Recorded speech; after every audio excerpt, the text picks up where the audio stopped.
الله نحمده ونستعينه ونستغفره ونعوذ بالله من شرور أنفسنا ومن سيئات أعمالنا من يهده الله فلا مضل له ومن يضلل فلا هادي له وأشهد أن لا إله إلا الله وأشهد أن محمدا عبده ورسوله أما بعد فإن خير الحديث كتاب الله وخير الهدي هدي محمد صلى الله عليه وسلم وشر الأمور محدثاتها وكل محدثة بدعة وكل بدعة ضلالة وكل ضلالة في النار.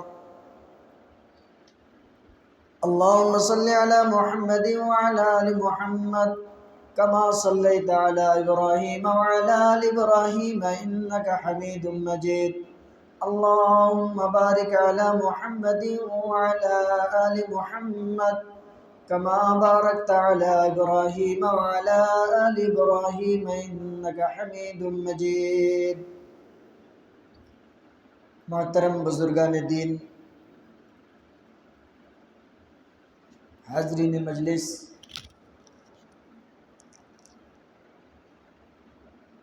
رسول کریم صلی اللہ علیہ وسلم کی ذات مبارکہ مقدسہ مطہرہ اتنی عظیم ہے اور اتنی بابرکت ہے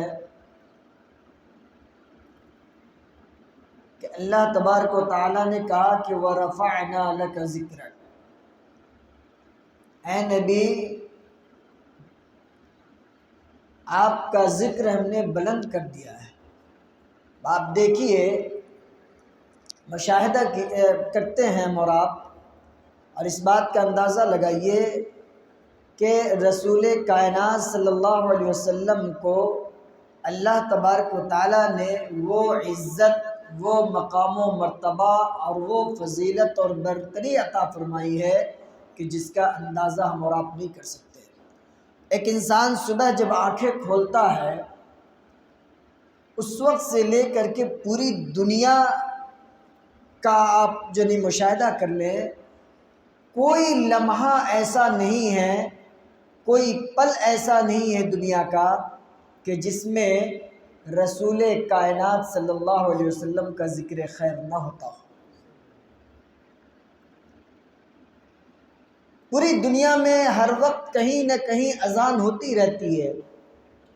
اذان کے کلمات میں جہاں اللہ تبارک و تعالی کے معبود ہونے کی گواہی دی جاتی ہے، ساتھ ہی ساتھ محمد کریم صلی اللہ علیہ وسلم کے رسول ہونے کی بھی گواہی دی جاتی ہے. حضرت ابو ہریرہ رضی اللہ تعالیٰ عنہ سے روایت آتی ہے،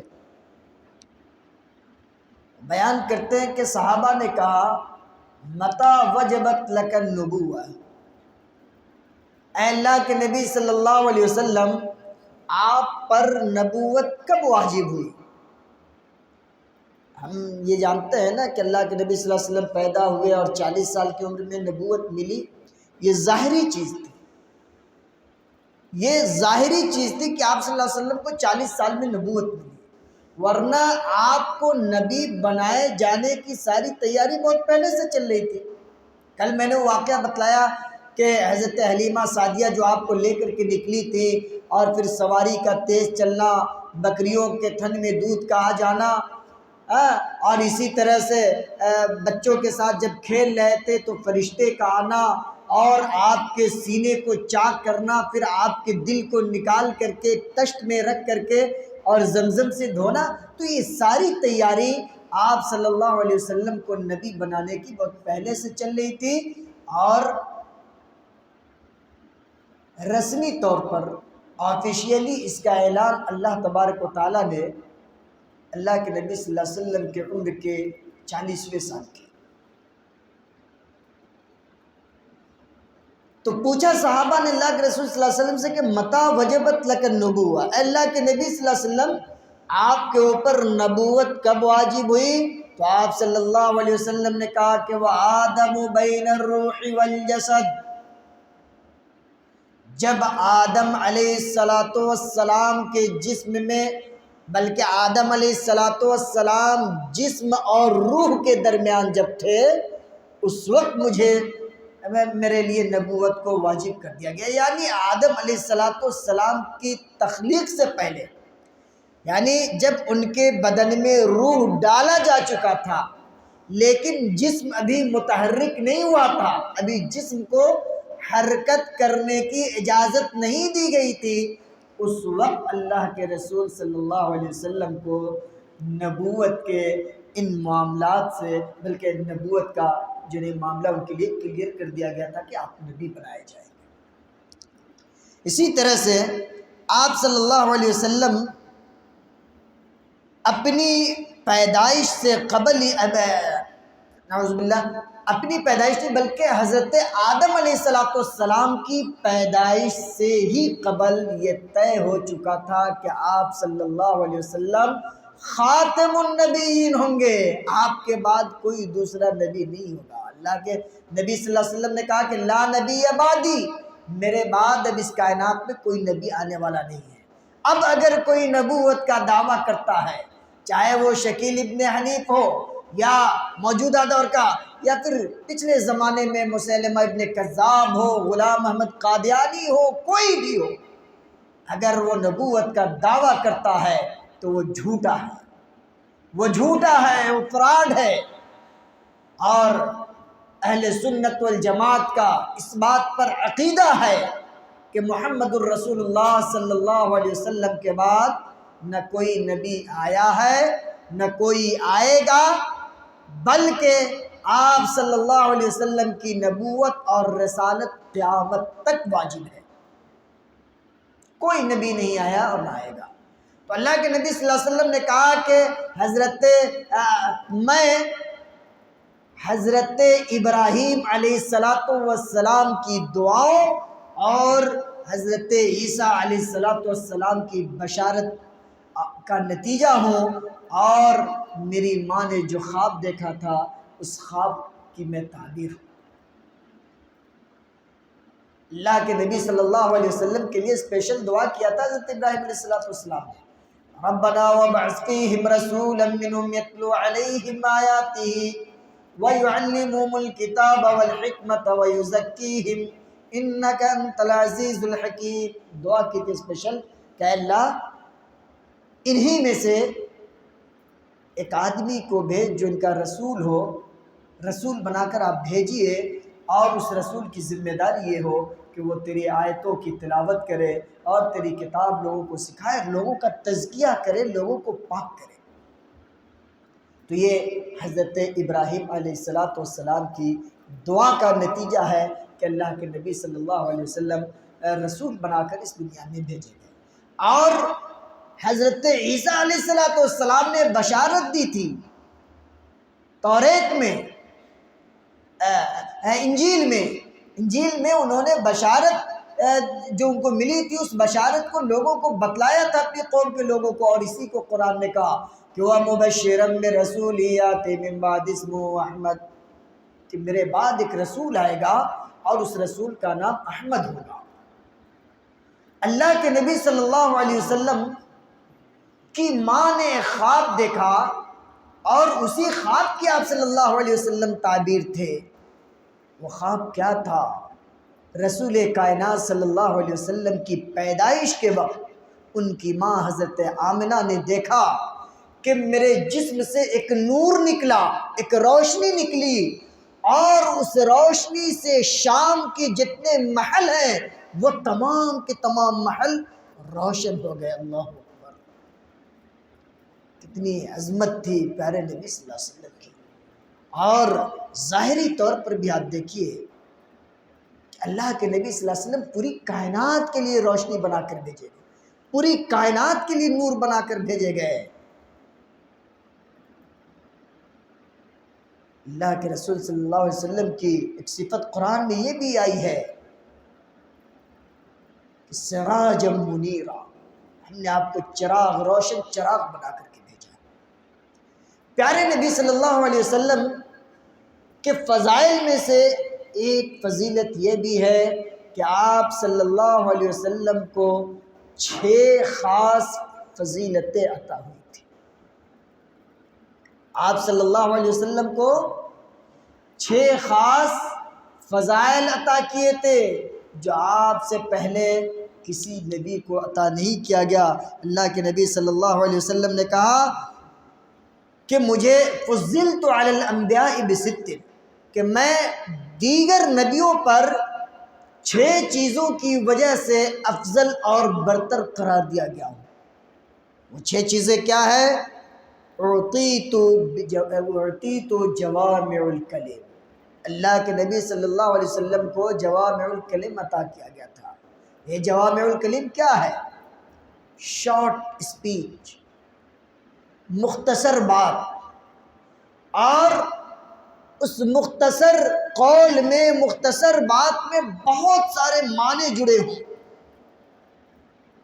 خیر الکلام قل ما دل، سب سے بہترین گفتگو وہ ہے، بہترین کلام وہ ہے کہ جو بہت کم بولا جائے اور معنی کے اعتبار سے بہت وسیع ہو، بہت جامع ہو۔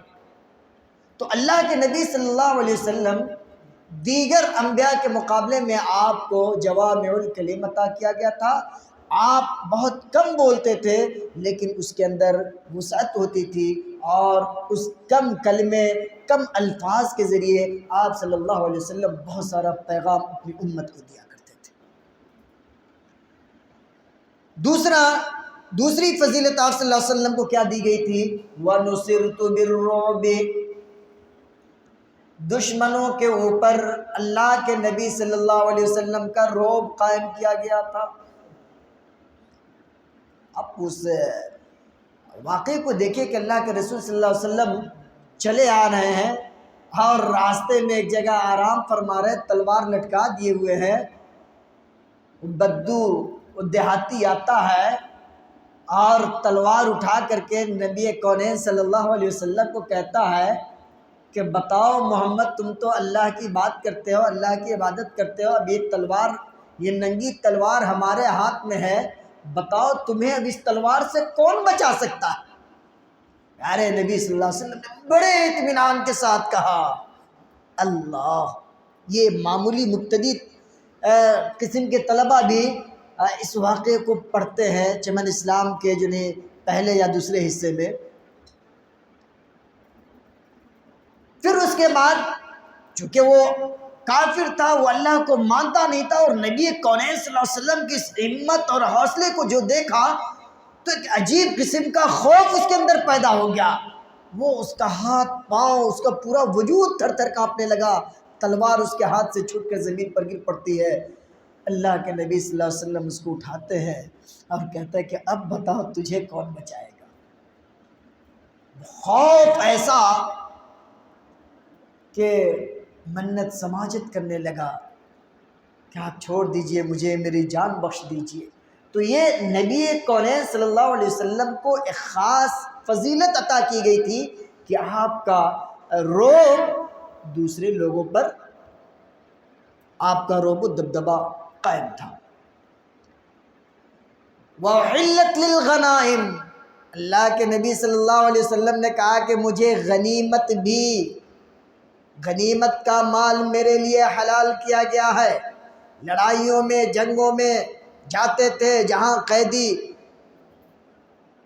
پکڑے جاتے تھے اور جہاں دشمن اپنے مال و زر کو چھوڑ کر جاتے تھے، جہاں مسلمان فتح حاصل کرتے تھے، اور جو بھی مال انہیں حاصل ہوتا تھا ان تمام اموال کو اللہ تبارک و تعالیٰ نے نبی کونین صلی اللہ علیہ وسلم کے لیے جائز اور حلال قرار دیا تھا۔ اور چوتھی فضیلت پیارے نبی صلی اللہ علیہ وسلم کو جو عطا کی گئی وہ وَجُعِلَتْ لِلْأَرْضُ مَسْجِدًا وَطَهُورًا، کہ سروے زمین کو، اس پوری دھرتی کو اللہ تبارک و تعالیٰ نے امت محمدیہ کے لیے پاک اور سجدے کے لائق بنایا ہے۔ کوئی ضروری نہیں ہے کہ مسجد اقصیٰ میں ہی ہم آ کر کے نماز پڑھیں گے تو ہماری اگر ہم سفر میں ہیں، حضر میں ہیں، کہیں بہت دور ہے، آبادی سے دور، خالی جگہ ہم وہاں پر بیٹھ کر نماز پڑھ سکتے ہیں، وہاں پر ہم سجدہ کر سکتے ہیں اللہ کو، زمین پاک ہے۔ لیکن یہ بھی یاد رہے، اب اس کا یہ مطلب نہیں کہ جہاں چاہے کوئی گندی سے گندی جگہ ہو وہاں پر، ایک عموم بتلایا گیا کہ پوری مسجد کو، پوری زمین کو تمہارے لیے سجدہ گاہ بنا دیا گیا۔ اب اس میں ہمیں یہ خیال کرنا ہے کہ جہاں پر لوگ پیشاب پاخانہ کرتے ہوں، جہاں پر گندگی کا ڈھیر ہو، اور اس جگہ پر جا کر کوئی نماز جیسی عبادت، عظیم عبادت، اور سجدے جیسے عظیم عبادت کو انجام دے، عقل بھی اس چیز کو قبول نہیں کرتی، تو ایسی جگہوں پر نہیں جانا۔ اسلام نے کچھ چیزوں کو مطلب یہ کر دیا ہے کہ فلاں فلاں جگہوں پر خاص کر دیا ہے کہ وہاں آپ نماز نہیں پڑھ سکتے، جیسے حمام میں آپ نماز نہیں پڑھ سکتے، بیت الخلاء کے آس پاس نماز نہیں پڑھ سکتے، آپ قبرستان میں نماز نہیں پڑھ سکتے، آپ کعبہ کی چھت پر نماز نہیں پڑھ سکتے، آپ اونٹ کے رہنے کی جگہ پر استبل میں وہاں آپ نماز نہیں پڑھ سکتے۔ تو کچھ جگہیں ہیں جس کو شریعت نے خاص کر دیا ہے، اس کے علاوہ پوری زمین اللہ کے نبی صلی اللہ علیہ وسلم کو بطور فضیلت عطا کی گئی ہے کہ آپ اس میں جہاں چاہے نماز پڑھیں اور جہاں چاہے سجدہ کریں۔ اور آخری جو فضیلت، سیکنڈ لاسٹ، کہ وَأُرْسِلْتُ إِلَى النَّاسِ كَافَّةً، اللہ کے نبی صلی اللہ علیہ وسلم کو پوری کائنات کے لیے نبی بنا کر بھیجا گیا، کسی ایک خاص قبیلہ، خاص ملک یا خاص خطے کے لیے آپ صلی اللہ علیہ وسلم نبی بنا کر نہیں بھیجے گئے، بلکہ پوری انسانیت اور پوری مانوتا کے لیے آپ نبی بنا کر بھیجے گئے۔ وَخُتِمَ بِي النَّبِيُّونَ، اور جو سب سے آخری فضیلت اللہ کے نبی صلی اللہ علیہ وسلم نے اپنے حوالے سے بیان کی، وہ یہ کہ میرے اوپر نبوت کا دروازہ ہمیشہ کے لیے بند کر دیا گیا۔ اللہ کے نبی صلی اللہ علیہ وسلم ہی آخری نبی ہیں، خاتم الرسول، رسول آپ ہی ہیں، آپ کے بعد کوئی نبی نہیں آنے والا ہے، اور آپ کو اس کے علاوہ بھی بہت سارے فضائل عطا کیے گئے۔ آپ امام الانبیاء ہیں، آپ سید المرسلین ہیں، آپ پوری کائنات کے لیے نبی بنا کر بھیجے گئے۔ یہ ساری فضیلت اللہ تبارک و تعالیٰ نے آپ کو عطا کی تھی۔ آپ صلی اللہ علیہ وسلم کے بارے میں آتا ہے کہ آپ چلتا پھرتا قرآن تھے۔ اما عائشہ رضی اللہ تعالیٰ عنہ سے پوچھا گیا کہ اللہ کے نبی صلی اللہ علیہ وسلم کا اخلاق بتائیے، کہا اما عائشہ نے کہ کان خلقہ القرآن، ان کا اخلاق قرآن تھا۔ کیا مطلب؟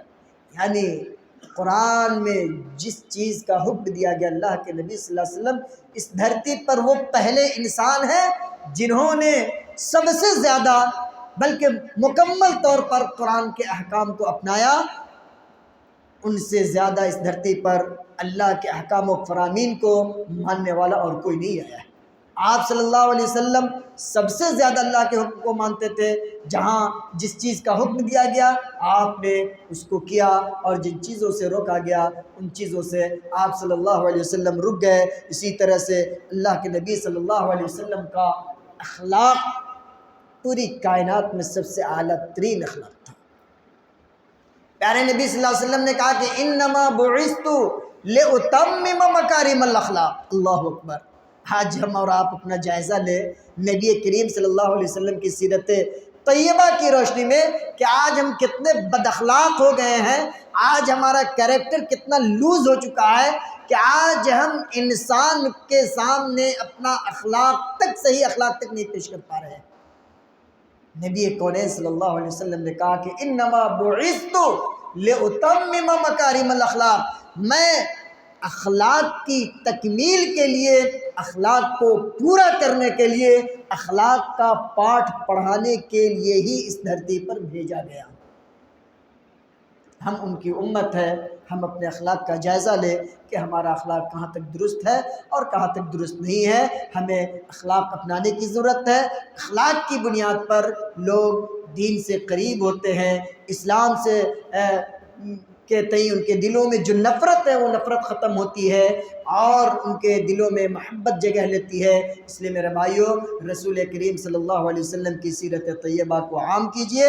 آپ صلی اللہ علیہ وسلم کی سیرت کو عام کرنا ہم سب کی ذمہ داری ہے، اور اس سے پہلی ذمہ داری یہ ہے کہ ہم سیرت طیبہ کو اپنی زندگی میں لاگو کریں، اپنے جیون میں اس کو جو نافذ کرے، اور اس کے بعد اسی پیغام کو دنیا انسانیت کے سامنے پیش کرے۔ دعا ہے رب کریم سے کہ اللہ تبارک و تعالی ہم تمام کے دلوں میں اپنے نبی رحمت جناب محمد رسول اللہ صلی اللہ علیہ وسلم کی محبت کو کوٹ کر بھر دے۔ آپ صلی اللہ علیہ وسلم کے اتباع کو ہمارے لیے جو واجب قرار دیا گیا ہے، اللہ تبارک و تعالی اس اتباع کو ہمارے لیے آسان بنا دے۔ آمین۔ وآخر دعوانا الحمدللہ رب العالمین، وصلی اللہ وسلم علی نبینا محمد وعلی آلہ وصحبہ وسلم۔